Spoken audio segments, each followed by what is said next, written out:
네, 안녕하세요. 네, 소초구 학생, 학부모 여러분, 겨울이 지나고 싱그러운 봄이 왔습니다. 봄을 맞이하여 소초 혼공 프로젝트에서는 독서 관련 강의를 준비하게 되었는데요. 저는 이번 강의를 진행하게 된 고등학교 선생, 고등학교 국어 선생 송승은이라고 합니다. 저는 전국 국어교사 모임의 독서교육 분과인 물고방 모임에서 선생님들과 같이 공부를 한 10년 넘게 쭉 해오고 있고요. 그래서 우리 학교에서도 이제 독서 교육을 하고 다른 여러 학교에서 선생님들이 독서 교육을 하면서 어떨 때 성공하고 어떨 때 실패하는지 그런 경험을 많이 정리해 왔습니다. 그래서 그 경험을 오늘 여러분들과 좀 나누려고 해요. 2015 교육과정에 따라서 지금 초등학교, 중학교, 고등학교는 다 이제 교육이 이루어지고 있는데요. 교육과정은 교육을 어떻게 할까라는 어떤 설계도 같은 거죠. 거기에 따라 교육 방법, 교육 내용에 대한 선택, 그다음에 교육 내용, 교과서 이런 것들이 이제 만들어지게 되죠. 2015 교육과정에서는 그 독서 교육이 강화가 됐는데요. 이게 좀 학교를 2, 3년 전에 졸업하거나 어른들은 잘 모르실 텐데 지금의 학교에서는 한 학기에 한 달 정도는 교과서가 아니라 책으로 수업하는 것이 국어 시간에 기본 설정으로 들어왔습니다. 그러니까 예전에는 책에 관심 있는 선임만 책 읽기 교육을 이제 했다면요. 지금 학교에서는 국어 선임이면 그냥 한 학기 한 달 정도는 책으로 수업하는 그게 이제 일반화됐다고 합니다. 이게 굉장히 이제 달라진 요소고요. 초등학교, 중학교, 고등학교 1, 2, 3학년 모두 이제 해당이 됩니다. 그리고 고등학교에서는 이렇게 학생들이 교과 수업 시간에 읽은 책을 선생님들이 이제 과목별로 기록해 주게 돼 있거든요. 생활기록부에. 이 학생이 이 책을 읽고 어떤 활동을 했다 이런 게 기록이 되면 그 내용이 대학으로 이제 넘어가서 학생들을 뽑을 때 이제 전형 자료로 쓰이게 됩니다. 한때 이제 수시냐 정시냐 학교에서 얻은 성적으로 대학을 가는 아이들이 한 70% 정도 되고 국가시험인 수능으로 대학을 가는 아이들이 한 30% 정도 됐는데 요즘엔 이게 너무 많지 않냐 해서 한 6대4 정도로 조정이 됐고 그래서 5대5, 6대4 요 정도 사이에서 조정이 된다고 보고요. 그래서 대충 생각해도 절반 정도는 수능이 강화됐다고 하더라도 절반 정도는 학교에서 받은 성적으로 아이들이 상급학교 진학을 가는 시대가 되었다. 이렇게 생각하시면 됩니다. 그리고 거기에 옛날에는 숫자로만 학생들의 성적이 나왔다면 지금은 숫자와 함께 각 과목 선생님들이 써준 서술형 문장이 그 학생의 성적으로 같이 이제 인정되게 됐습니다. 그리고 이게 굉장히 세상이 교육계가 빨리 변하고 있어서 교사도 잠깐 1년 정도 휴직을 하고 오면 적응하는 데 시간이 필요합니다.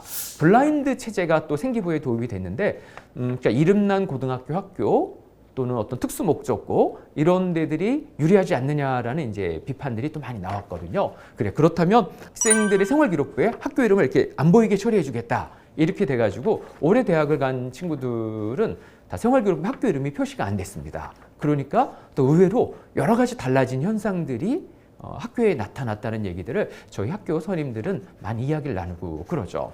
그러니까 학교에서 옛날에 비하면 어떤 대학에 가기 어려운 친구가 있었는데 학교 이름을 바꾼 거예요. 가린 거예요. 그리고 그 학교에 이제 고교학점제가 약간 살짝 도입이 되면서 과목들을 학교에서 만들 수 있는 여지가 굉장히 많아졌어요. 그러니까 교육과정에 신경을 쓴 고등학교 학생은 생활기록부에 보면 대학에 있는 그런 전공 과목이나 교양 과목에 그런 내용이 다 담겨 있거든요. 그리고 그 과목 선생님이 생활기록을 쓴 걸 보면 성의 있게 공부를 시켰는지 아니면 대충 공부를 시켰는지 보면 우리가 또 다 알아요. 그래서 굉장히 충실하게 학교 교육을 시킨 학교에서는 그 학생들이 굉장히 상급학교 진학을 이제 잘하게 되는 이런 얘기들이 많이 이제 지금 학교 현장에서 이야기가 되고 있고요. 그에 따라서 여러 학교 선생님들도 우리도 교육과정을 좀 잘 만들어야겠다. 우리도 각 과목에서 학생들에게 괜찮은 교육을 시키고 그걸 생기부에 잘 서술형 문장으로 담아야지 우리 학생들이 잘 이제 되는구나.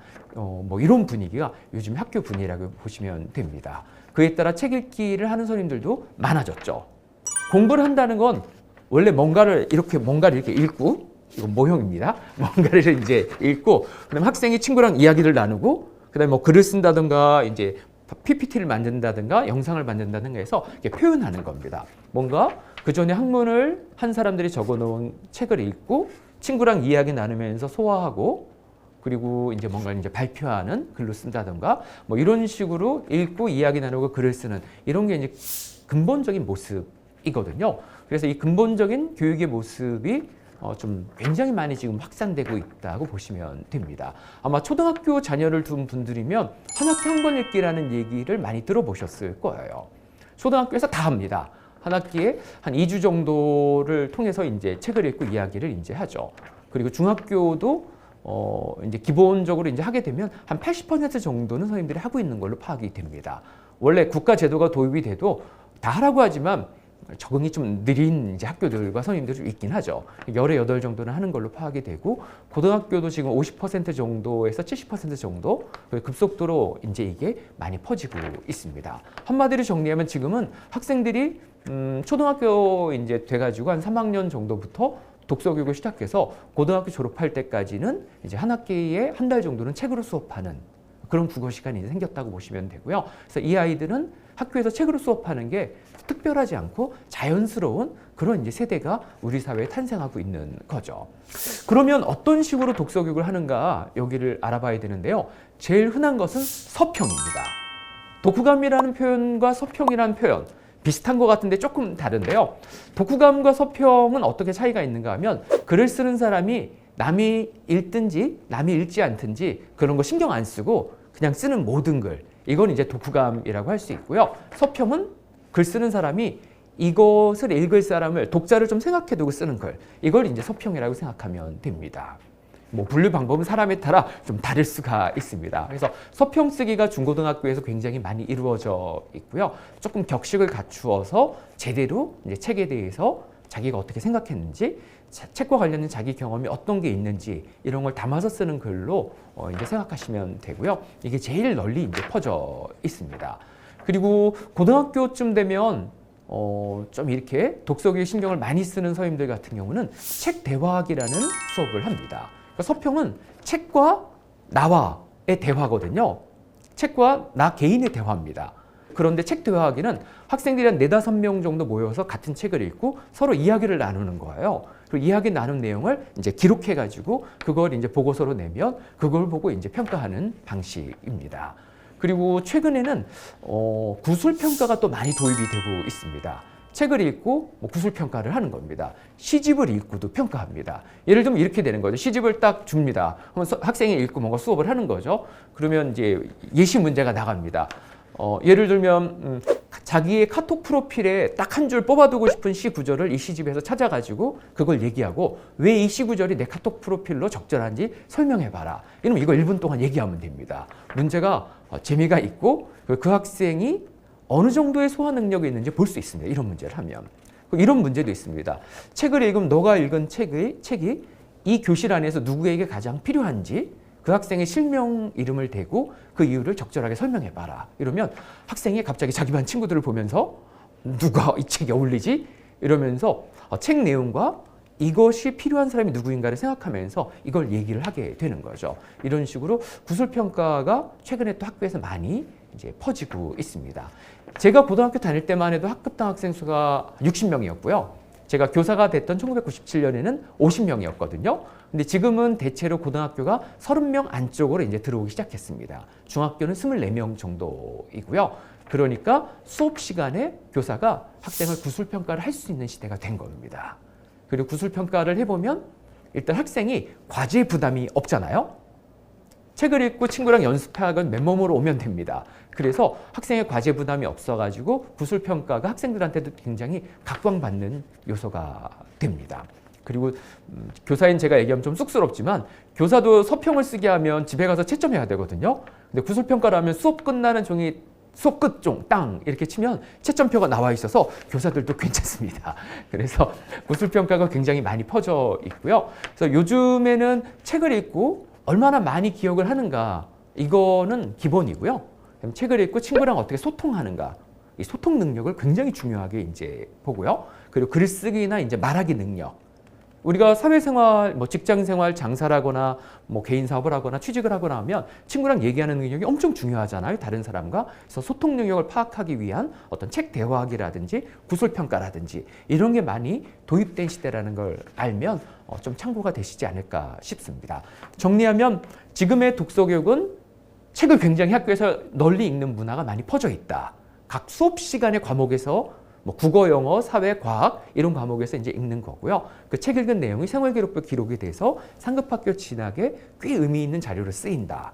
그리고 평가에서도 책 읽고 독서 기록장 이런 건 굉장히 일차원적인 거고요. 그다음에 서평 정도로 격식 있는 글쓰기가 많이 퍼져 있고 더 나아가서 고등학교에서는 책 대화기 같은 친구랑 이야기 나눈 내용 그걸 기록해서 이제 평가하는 이런 것도 있고 더 나아가서는 뭐 구술평가, 뭐 대학원에서 하던 구술평가들이 이제 초중고 단계에 많이 퍼진 이제 상황이라고 보시면 됩니다. 그래서 어떻게 하셔야 되는가 하면요. 책을 읽고 아이가 또래 친구들하고 대화를 할 수 있게 해야 됩니다. 초등학생이면 부모랑 대화를 합니다. 그러나 중학생만 되면 부모가 자기 이름을 부르면 경기를 일으키는 애들이 있습니다. 나중에 20살이 넘으면 다시 부모랑 잘 소통을 하는데 이 청소년 시기에는 부모가 자기 이름만 불러도 막 화를 내거나 정서 불안의 상태가 되는 애들이 많이 있게 되는데요. 그건 청소년 시기가 어른이 되는 준비를 하는 시기이기 때문에 그렇습니다. 어른이 되면 자기 독자적 영역이 이제 확보되어야 되는데 갑자기 애였다가 어른이 되는 과도기에 이게 과다하게 이제 흔들리면서 이제 기성세대나 여기에 반항하거나 부모가 시키기만 하면 이제 좀 하고 싶지 않아지는 이런 이제 약간 이상한 상태가 되고요. 그래서 중고등학교에서는 부모가 아이를 상대하면서 독서 지도를 하기가 현실적으로 굉장히 어렵습니다. 그 아이가 굉장히 독특한 경우에서만 부모와 대화를 많이 하거든요. 그래서 또래 아이들과 만나서 대화를 하게 하는 이런 쪽이 굉장히 중요한 시대가 되었다. 이런 말씀을 제가 드리고요. 그래서 공공도서관들에 가면 요즘에 대부분 이제 청소년 독서 모임 서비스를 이제 공짜로 운영하고 있습니다. 그런 데 가서 이제 참여를 해도 되고요. 학교에서 학생들이 책 읽는 동아리들이 있거든요. 그런 거에 참여해서 자율 동아리나 공식 동아리에 참여해도 되고 또 학교에서 수행평가로 이미 독서 토론, 책 대화하기 이런 거를 은근히 많이 또 합니다. 중고등학생은 집에 와서 얘기를 안 해서 그렇지 다 합니다. 그런 걸. 그래서 아이들끼리 모여가지고 뭐 찻집이라든지 어디 뭐 그런 데 가가지고 친구랑 한번 이야기를 좀 나눠봐라. 이런 것이 이제 자연스러운 이제 우리 사회 문화가 되었다는 것을 납득하시고 그런 걸 지원하시면 아이에게 많이 도움이 될 겁니다. 자, 1부 이야기는 여기까지였고요. 조금 쉬었다가 다음에 어떻게 해야 책을 못 읽는 아이에서 책을 잘 읽는 아이로 바뀔 수 있는지 그거에 대해서는 이제 2부 영상에서 제가 또 말씀드리겠습니다. 네, 고맙습니다.